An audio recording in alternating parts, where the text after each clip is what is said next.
بسم اللہ الرحمن الرحیم۔ السلام علیکم۔ میرا نام گل افشاں ہے۔ میرے 3 بھائی تھے اور میں ان کی اکلوتی بہن تھی۔ میری پیدائش کے بعد میری ماں اکثر بیمار رہتی تھی۔ میرے تینوں بھائیوں کی عمروں میں اور میری عمر میں کافی فرق تھا۔ میرا سب سے بڑا بھائی تب BA کر رہا تھا اور چھوٹا بھائی FSC میں تھا۔ تیسرے نمبر کا بھائی میٹرک میں تھا جب میری والدہ کو خوشخبری ملی۔ میری ماں نے اس بات کا ذکر اپنے شوہر سے کیا کہ بچے جوان ہو چکے ہیں اور ان کے سامنے اس بات کا ذکر کیسے کروں گی۔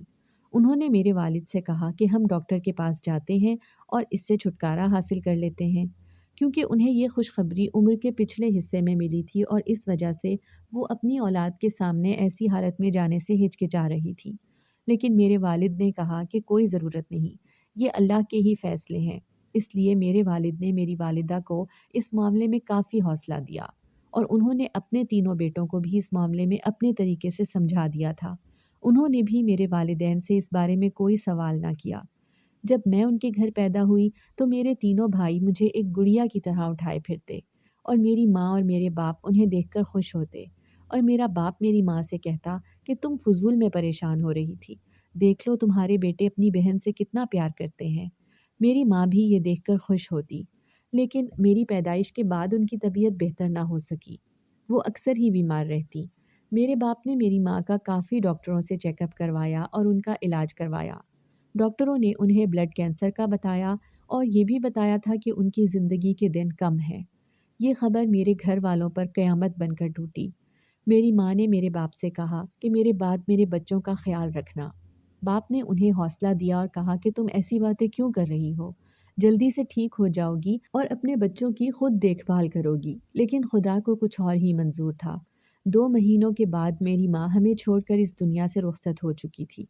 جب میری ماں اس دنیا سے رخصت ہوئی اس وقت میری عمر صرف 3 سال تھی۔ ہمارا گھر ایک دم سے بکھر گیا تھا۔ کسی کو بھی میری ماں کی موت کا یقین نہیں آ رہا تھا۔ میرے بھائیوں نے ہی میری دیکھ بھال کی اور میں شروع سے ہی اپنے بھائیوں اور اپنے باپ کے زیادہ قریب رہی۔ اسی دوران میرے بڑے بھائی نے اپنی تعلیم کے سلسلے میں بیرون ملک جانا تھا، تو بھائی نے میرے باپ سے کہا کہ میں تو باہر جا رہا ہوں اور دوسرے بھائی بھی اپنی تعلیم میں مصروف ہوں گے، تو بہن کا خیال رکھنے کے لیے گھر میں کون موجود ہوگا؟ میرے باپ نے بھی جب اس معاملے میں سوچا تو وہ بھی کافی پریشان ہوئے، کیونکہ وہ بھی اپنے کاروبار کے سلسلے میں دفتر میں ہوتے تھے۔ وہ مجھے ملازمہ کے حوالے بھی نہیں کر سکتے تھے۔ اس لیے اب میرے باپ کے بہن بھائیوں نے مشورہ دیا کہ وہ دوسری شادی کر لیں۔ میرا باپ دوسری شادی کرنے کے لیے راضی نہیں تھا۔ ان کا خیال تھا کہ میری اولاد کیا سوچے گی کہ ماں کے فوت ہوتے ہی باپ نے دوسری شادی رچا لی ہے۔ لیکن اس بات کا علم جب میرے بھائیوں کو ہوا تو انہوں نے کہا کہ یہی بہتر ہے۔ اس طرح بھائیوں کے اصرار پر میرے باپ نے دوسری شادی کر لی۔ میری سوتیلی ماں نے شروع میں میرے باپ کے سامنے میرا بہت خیال رکھا، لیکن جب میرا باپ دفتر ہوتا یا گھر موجود نہ ہوتا تو میری ماں میری طرف کوئی خاص توجہ نہ دیتی تھی۔ میں بھوک سے بلکتی رہتی لیکن وہ میری پرواہ نہ کرتی۔ رات کو جب میرے بھائی اور میرا باپ واپس آتا تو میں اپنی توتلی زبان سے انہیں بتاتی کہ مجھے بھوک لگی ہے، تو اب میری ماں ان کے سامنے مجھ سے پیار کرنا شروع ہو جاتی اور میرے لاڈ اٹھانے شروع کر دیتی۔ اس لیے انہیں اس بات کا اندازہ ہی نہ ہوا کہ میری سوتیلی ماں میرے ساتھ کیسا سلوک کرتی ہے۔ اسی طرح وقت گزرتا رہا اور میری عمر 7 سال ہو گئی۔ 3 سال کے بعد میرا بھائی بیرون ملک سے واپس آیا۔ میں اپنے بھائی کو دیکھ کر بہت خوش ہو رہی تھی اور وہ بھی مجھے اپنے ساتھ لگا کر بیٹھا ہوا تھا۔ وہ مجھ سے میری تعلیم کے بارے میں پوچھ رہا تھا اور میرے ساتھ چھوٹی چھوٹی باتیں کر رہا تھا۔ میں بھی خوشی سے مسکرا رہی تھی۔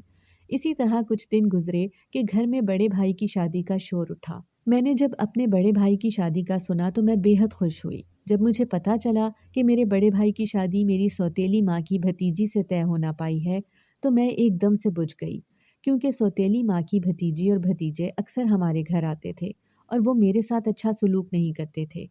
میں اپنے بڑے بھائی کو بتانا چاہتی تھی کہ آپ اس لڑکی سے شادی نہ کریں، لیکن میں انہیں کھل کر بتا نہ سکی اور یہ بات میں نے اپنے دل میں ہی رکھ لی۔ اس طرح میرے بڑے بھائی کی شادی بہت دھوم دھام سے ہوئی۔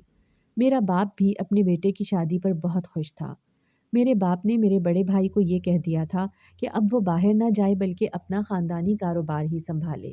اس لیے بھائی نے میرے باپ کے ساتھ ہی دفتر جانا شروع کر دیا۔ پہلے تو میری سوتیلی ماں میرے ساتھ برا رویہ اختیار کیے رکھتی تھی، اب ان کے ساتھ ان کی بھتیجی یعنی میری بھابھی بھی شامل ہو گئی تھی۔ ایک دو دفعہ میں نے کوشش کی کہ اپنے باپ کو ان کے رویے کے بارے میں بتا سکوں، لیکن میرے باپ نے میری بات پر کوئی توجہ نہ دی۔ آہستہ آہستہ ان کا رویہ بھی میرے ساتھ عجیب سا ہونا شروع ہو گیا۔ میرا بڑا بھائی بھی اپنے کاروبار میں مصروف ہو گیا تھا اور دونوں چھوٹے بھائی بھی اپنی اپنی نوکریوں میں مصروف تھے۔ میں پہلے بھی تنہائی کا شکار تھی اور اب بھی تنہائی کا شکار ہو گئی۔ جیسے جیسے میں بڑی ہو رہی تھی، میں احساس کمتری کا شکار ہوتی جا رہی تھی۔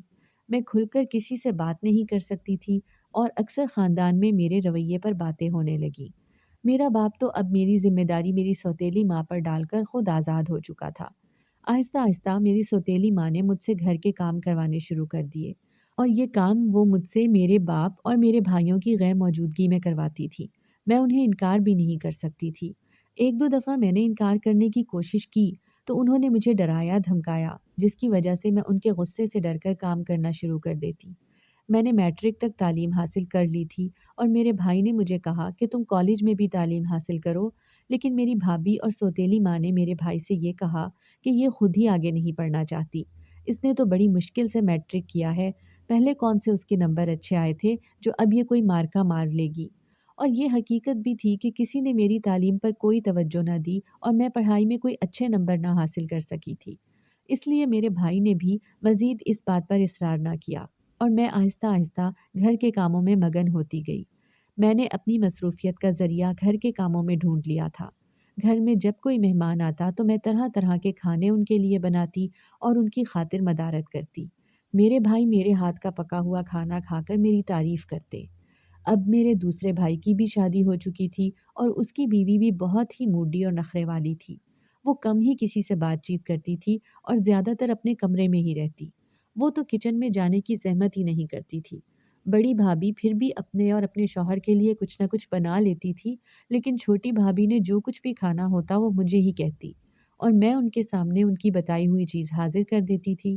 میں بھی کسی سے کم ہی بات چیت کرتی تھی۔ میرے گھر والوں نے اور میری بھابھیوں نے میرے اس رویے کو میری عادت ہی سمجھ لیا تھا۔ اب میرا باپ بھی کافی بوڑھا ہو چکا تھا اور اکثر بیمار رہنے لگا، اور میں نے ایک بات نوٹ کی تھی کہ وہ اب اکثر پریشان رہتا تھا۔ میں ان کے لیے پرہیزی کھانا بنا کر ان کے کمرے میں لے جاتی۔ کافی عرصے بعد میں ان کے لیے کھانا بنا کر ان کے کمرے میں لے کر گئی تو جب میں واپس آنے لگی تھی تو انہوں نے کہا کہ کچھ دیر میرے پاس بیٹھ جاؤ، کیونکہ کافی عرصے سے میرے باپ نے مجھے اس طریقے سے مخاطب نہیں کیا تھا، تو میں ان کے پاس بیٹھتے ہوئے جھجک رہی تھی۔ ان کے 2-3 دفعہ کہنے پر میں ان کے پاس بیٹھ گئی تو وہ میری طرف کچھ دیر کے لیے دیکھتے رہے اور پھر کہنے لگے کہ کیا بات ہے، تم اتنی خاموش کیوں رہتی ہو؟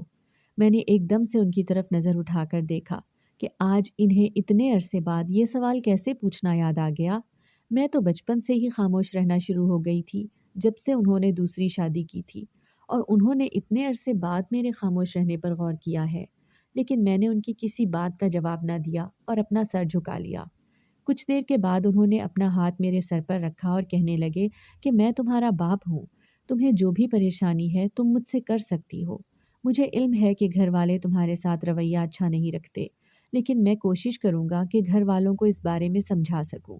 اس طرح کچھ دیر بیٹھ کر میں ان کے کمرے سے نکل آئی۔ اگلا دن میرے لیے ایک نیا امتحان لے کر کھڑا تھا۔ جب میں صبح اٹھی اور ناشتہ بنانے کے لیے کچن میں جانے لگی تو میں نے دیکھا کہ میرا باپ اپنی دوسری بیوی اور میرے بھائیوں کو اور ان کی بیویوں کو لے کر لاؤنج میں بیٹھا ہوا ہے۔ جب انہوں نے مجھے دیکھا تو مجھے بھی اپنے پاس بلا لیا، اور میں نے سب کے چہروں کی طرف دیکھا تو مجھے کسی انہونی کا خدشہ ہوا، کیونکہ سب کے چہرے لٹکے ہوئے اور غصے سے بھرے ہوئے تھے۔ میرے باپ نے کہا کہ آج میں تم سب سے کہہ رہا ہوں کہ میری بیٹی گلفشاں پر کوئی حکم نہیں چلائے گا۔ اگر تم لوگوں کو کسی کام کی ضرورت ہے تو آپ لوگ اپنا کام خود اٹھ کر کرو۔ یہ اس گھر کی بیٹی ہے، کوئی نوکرانی نہیں، لیکن تم لوگوں نے اسے نوکرانی ہی سمجھ لیا ہے۔ اور انہوں نے میرے بھائیوں کو بھی کہا کہ تم لوگوں کی بہن کے ساتھ اتنے عرصے سے یہ کچھ ہو رہا ہے اور تم لوگوں نے غور نہیں کیا کہ تم لوگوں کی بیویاں اس سے کیسا سلوک کر رہی ہیں۔ میں نے اپنا سر جھکائے رکھا، کیونکہ مجھے پتا تھا کہ میرا باپ تو یہ بات کر کے اپنے کمرے میں چلا جائے گا، لیکن اس کا اثر میری ذات پر نکلے گا۔ اس کے بعد میری سوتیلی ماں اور میری بھابھیوں کا رویہ میرے ساتھ مزید خراب ہو گیا۔ اب تو وہ کھلم کھلا تانے دینا شروع ہو چکی تھی کہ تم نے اپنے باپ کے کانوں میں ہمارے بارے میں کون سی باتیں ڈالی ہیں جو اس نے سب کو اکٹھا کر کے ان کی غلطیاں گنوائی ہیں۔ میں ان کی باتیں خاموشی سے سنتی رہتی۔ اسی طرح وقت گزرتا رہا اور گھر والوں کا رویہ ویسے ہی رہا۔ میرے باپ کی بات کرنے کا گھر والوں پر کوئی فائدہ نہ ہوا۔ میرے بڑے بھائی کے ہاں 2 بچے ہو چکے تھے اور اب بھائیوں کی توجہ کا محور اور مرکز ان کی بیویاں اور ان کے بچے ہو چکے تھے۔ میں سب کی نظروں میں پس پش چلی گئی تھی۔ ایک جو اچھی چیز ہوئی تھی وہ یہ ہوئی تھی کہ میرے باپ کو اپنے رویے کا احساس ہونا شروع ہو چکا تھا۔ وہ مجھے اکثر اپنے پاس بلاتے اور گھنٹوں میرے ساتھ باتیں کرتے رہتے۔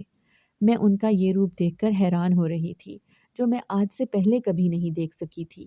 انہوں نے مجھ سے میری سگی ماں کی ڈھیروں باتیں کی اور وہ اپنی شادی کی تصویریں نکال کر مجھے دکھاتے اور ہمارے بچپن کی پرانی تصویریں نکال کر دیکھتے رہتے اور مجھے باتیں بتاتے رہتے۔ میں بھی جب گھر کے کاموں سے فارغ ہوتی تو ان کے پاس بیٹھی رہتی۔ میری سوتیلی ماں اور بھابیاں مجھے کہتی تھی کہ اپنے باپ کے پاس بیٹھی نہ جانے کیا کرتی رہتی ہے۔ ایک دن میرے باپ نے مجھے کہا کہ میرا ایک پرانا دوست مجھ سے ملنے کے لیے آ رہا ہے، اس کے لیے اچھا سا کھانا تیار کرنا۔ میں نے ان کا حکم مانتے ہوئے کھانا تیار کیا اور جب میرے باپ کا دوست آ گیا تو میرے باپ نے مجھے کہا کہ سب سے پہلے چائے وغیرہ کا انتظام کیا جائے۔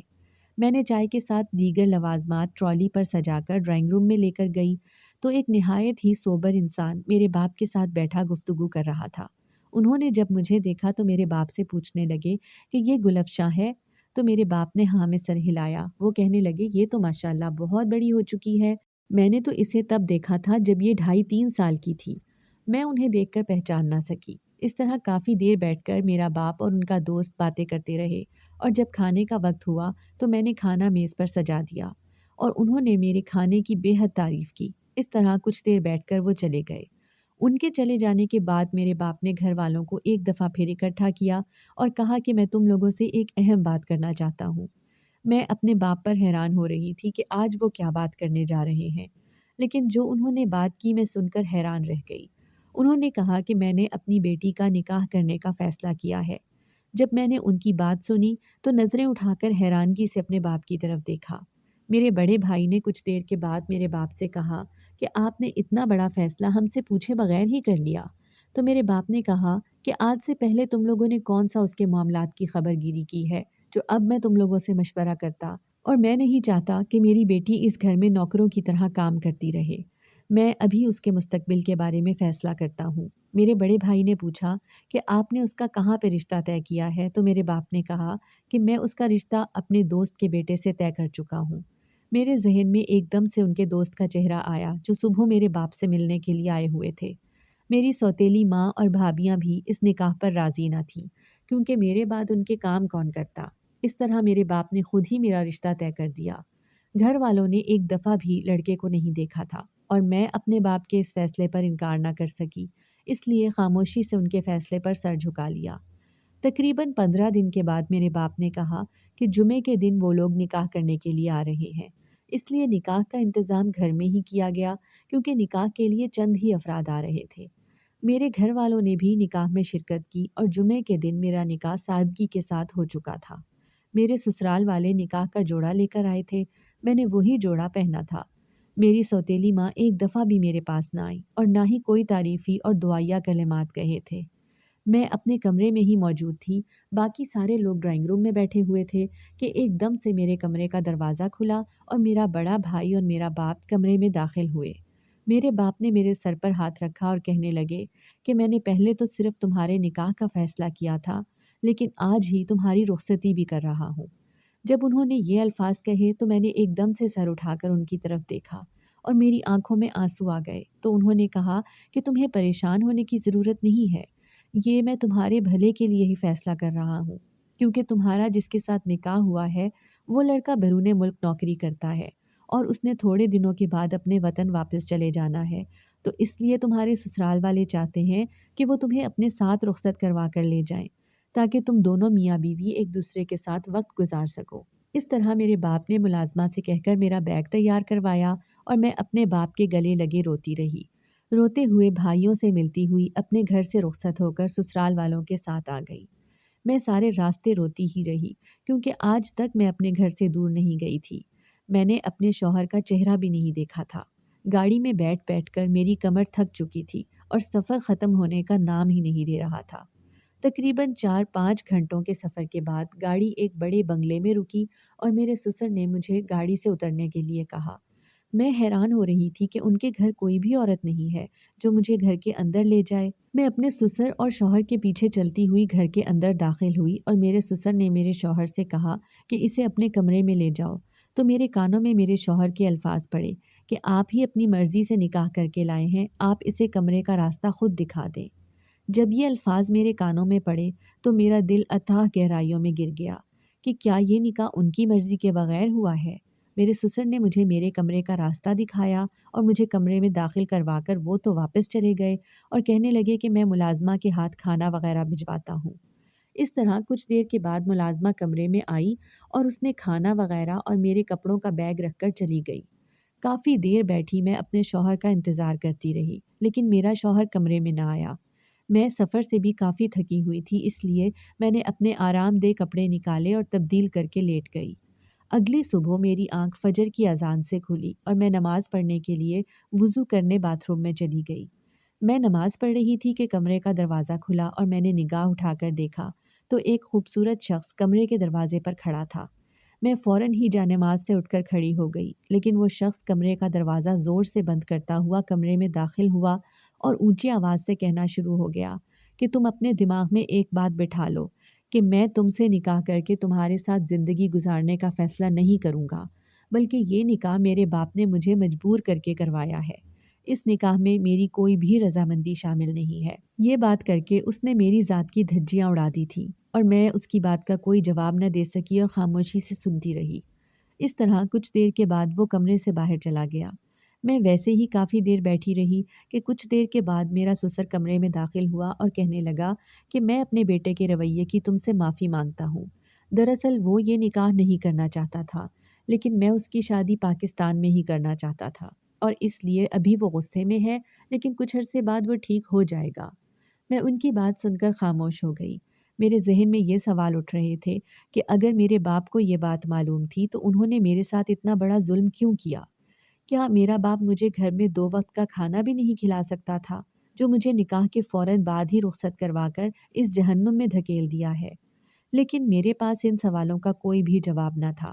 اسی طرح میرا شوہر اسی دن اپنا سامان وغیرہ لے کر گھر سے روانہ ہو گیا اور اپنے باپ سے یہ کہہ کر گیا کہ وہ مستقل ہی یہ ملک چھوڑ کر جا رہا ہے۔ میرے سسر نے اسے روکنے کی بہت کوشش کی، لیکن اس نے اپنے باپ کی ایک بات نہ سنی۔ میرا سسر اپنے بیٹے کے رویے کی بار بار مجھ سے معافی مانگ رہا تھا۔ مجھے ان کا بار بار معافی مانگنا اچھا نہیں لگ رہا تھا۔ میں نے ان سے کہا کہ آپ کا اس میں کوئی قصور نہیں، آپ اس طرح مجھے شرمندہ نہ کریں۔ انہوں نے مجھے کہا کہ تم میرے بیٹے کے رویے کا اپنے گھر والوں سے ذکر نہ کرنا، ورنہ میں اپنے دوست کو کیا منہ دکھاؤں گا کہ میں نے اس کی بیٹی کا رشتہ بہت ہی مان سے مانگا تھا اور اگر اسے اب پتہ چلا تو وہ مجھ سے بے حد ناراض ہوگا۔ اس طرح میں نے ان کی بات مان لی اور میں اپنے باپ سے دن میں 2 دفعہ بات کرتی تھی، اور جب میرا باپ مجھ سے پوچھتا کہ تم اپنے گھر میں خوش ہو تو میں مسکرا کر جواب دے دیتی کہ میں خوش ہوں۔ اسی طرح وقت گزرتا رہا۔ میرے سسرال میں صرف میرا سسر ہی تھا۔ ان کی بیوی کافی سال پہلے فوت ہو چکی تھی اور ان کا ایک ہی بیٹا تھا جس سے میری شادی ہو چکی تھی۔ اس کے علاوہ سسرال میں کوئی بھی موجود نہ تھا۔ ان کے گھر ملازمین تھے جو سارے گھر کو سنبھالے ہوئے تھے۔ مجھے کسی کام کو کرنے کی اجازت نہیں تھی۔ میں سارا دن فارغ بیٹھ کر بور ہو جاتی اور اگر دل بہلانے کے لیے کچن میں چلی جاتی تو میرے سسر مجھ سے ناراض ہو جاتے۔ اس طرح میرے سسر نے کہا کہ اس سے اچھا ہے کہ تم اپنی پڑھائی دوبارہ سے شروع کرو، اور انہوں نے میرا کالج میں ایڈمیشن کروا دیا۔ میں بھی مصروف ہو گئی۔ دن کے وقت میں کالج چلی جاتی، کالج سے واپس آ کر ان کے ساتھ بیٹھ کر کھانا کھاتی اور شام کے کھانے میں ملازمہ کی مدد کروا دیتی۔ اسی طرح پورا دن گزر جاتا۔ میں کافی عرصے سے اپنے میکے بھی نہیں گئی تھی، نہ ہی میرا میکے جانے کو دل کرتا تھا کہ ایک دن اچانک مجھے یہ خبر ملی کہ میرا باپ اس دنیا سے رخصت ہو چکا ہے۔ تب میں اپنے سسر کے ساتھ اپنے باپ کا آخری دیدار کرنے کے لیے اپنے باپ کے گھر گئی۔ میرے باپ کو ہارٹ اٹیک آیا تھا جس کی وجہ سے وہ یہ درد برداشت نہ کر سکے اور چل بسے۔ میں کچھ دن ادھر رہ پائی اور جب میرے سسر نے مجھے کہا کہ اگر تم کچھ اور دن یہاں رہنا چاہتی ہو تو رہ لو، لیکن میں نے کہا کہ میں آپ کے ساتھ واپس جاؤں گی۔ اس طرح میں اپنے بھائیوں سے ملتی اپنے سسر کے ساتھ واپس گھر آ گئی۔ واپسی پر میرا دل بے حد اداس تھا کیونکہ میکے میں واحد رشتہ تھا جو مجھ سے پیار کرتا تھا وہ بھی اس دنیا سے چلا گیا۔ میرے سسر مجھے کافی حوصلہ دیتے رہے۔ اس طرح میں دوبارہ اپنی پڑھائی میں مصروف ہو چکی تھی۔ کافی مہینے گزر گئے۔ ایک دن میں کالج سے واپس آئی تو میں نے دیکھا کہ کمرے سے باتوں کی آواز آ رہی ہے۔ میں نے ان کے کمرے کا دروازہ کھولا اور کمرے میں دیکھا تو میرا شوہر موجود تھا۔ میں اپنے شوہر کو دیکھ کر حیران رہ گئی کہ وہ تو یہ کہہ کر گیا تھا کہ میں دوبارہ اس گھر میں قدم نہیں رکھوں گا، تو اب وہ اس گھر میں کیا کر رہا ہے؟ اس نے میری طرف پلٹ کر دیکھا اور میں نے اپنی نظریں اس سے ہٹا لی اور اس کمرے سے نکلتی ہوئی اپنے کمرے میں آ گئی۔ میرے دل کی دھڑکن میرے قابو میں نہیں آ رہی تھی اور اس کی کہی ہوئی باتیں میرے کانوں میں گونج رہی تھیں۔ اس دن میں سارا دن اپنے کمرے سے باہر نہ نکلی۔ کھانے کے لیے میرے سسر نے ملازم کے ہاتھ پیغام بھجوایا کہ کھانا کھانے کے لیے باہر آ جاؤ، لیکن میں باہر نہ گئی۔ اس طرح انہوں نے کھانا میرے کمرے میں بھجوا دیا۔ اگلے دن مجبوراً مجھے کمرے سے باہر آنا پڑا تو انہوں نے مجھے کہا کہ تمہیں پریشان ہونے کی ضرورت نہیں ہے۔ ہو سکتا ہے کہ اس کے دل میں تمہارے لیے کوئی نرم جذبات پیدا ہو گئے ہوں، اسی لیے وہ یہاں آیا ہے۔ تم بھی اپنے رویے کو تھوڑا سا بہتر کرو۔ میں ان کی بات پر سر جھکائے خاموشی سے سنتی رہی۔ اس طرح میں نے اپنے شوہر کے لیے دل لگا کر کھانا تیار کیا کیونکہ میں اس رشتے کو آگے بڑھانا چاہتی تھی۔ کھانے کی میز پر میرے سسر نے میرے کھانے کی بے حد تعریف کی۔ میرا شوہر خاموشی سے کھانا کھاتا رہا، کوئی الفاظ منہ سے نہ نکالے۔ اسی طرح کافی دن گزر گئے۔ میرا شوہر الگ کمرے میں رہتا تھا اور میں الگ کمرے میں رہتی تھی۔ ایک دن میرے سسر نے مجھے کہا کہ وہ اپنی زمینوں کو دیکھنے کے لیے گاؤں جانا چاہتے ہیں اور 4-5 دن کے بعد وہ گاؤں سے واپس آ جائیں گے۔ میں نے ان کے جانے پر اعتراض کیا کہ میں گھر میں اکیلی کیسے رہوں گی، تو انہوں نے کہا کہ میں جلدی واپس آ جاؤں گا، تمہیں گھبرانے کی کوئی ضرورت نہیں ہے۔ کچھ دن پہلے انہوں نے گھر میں ایک نیا ملازم رکھا تھا جو گھر کا سودا سلف لانے کے لیے بازار جاتا تھا اور ضرورت کا سامان لاتا تھا۔ تو میرے سسر نے کہا کہ تمہیں کسی بھی چیز کی ضرورت ہو تو تم اس سے کہہ سکتی ہو، وہ تمہیں لا دے گا۔ اس طرح وہ گاؤں چلے گئے۔ میں کالج سے واپس آئی اور میں کچن میں کھانا تیار کر رہی تھی اور میرا شوہر دفتر گیا تھا۔ کچن میں وہی ملازم سامان رکھنے کے لیے آیا اور اس نے کہا کہ میڈم کسی اور چیز کی ضرورت نہیں؟ تو میں نے اسے کہا کہ نہیں، کسی چیز کی ضرورت نہیں ہے۔ اتنی دیر میں میرا شوہر بھی اچانک گھر آیا اور کچن کے دروازے میں کھڑا تھا۔ اس نے کہا کہ تم اتنے عرصے سے یہ رنگ رلیاں منا رہی ہو۔ میں نے اپنے شوہر کی طرف دیکھا کہ وہ کس بارے میں یہ بات کر رہا ہے۔ پھر اس نے ملازم کو دھکے دینا شروع کر دیے کہ تم اس گھر کی عورتوں پر نظر رکھتے ہو، اس گھر سے دفع ہو جاؤ۔ اس کے بعد میرے شوہر نے میری طرف رخ کیا اور کہنے لگا کہ تمہارا اس کے ساتھ چکر چل رہا تھا، تم اس سے کیا باتیں کر رہی تھی؟ تو میں نے کہا میں تو اس سے کوئی بھی بات نہیں کر رہی تھی۔ یہ ملازم سامان رکھنے کے لیے کچن میں آیا تھا اور میں نے تو آج تک کسی غیر مرد کی طرف نظر اٹھا کر بھی نہیں دیکھا، اور ساری زندگی میں نے پردے میں گزاری ہے، اور یہ آپ مجھ پر کس طرح کا گھٹیا الزام لگا رہے ہیں؟ میرے شوہر نے میرے چہرے پر تھپڑ لگا دیا اور کہا کہ میں تو پہلے ہی تم سے شادی نہیں کرنا چاہتا تھا، میں تمہیں ابھی فارغ کرتا ہوں۔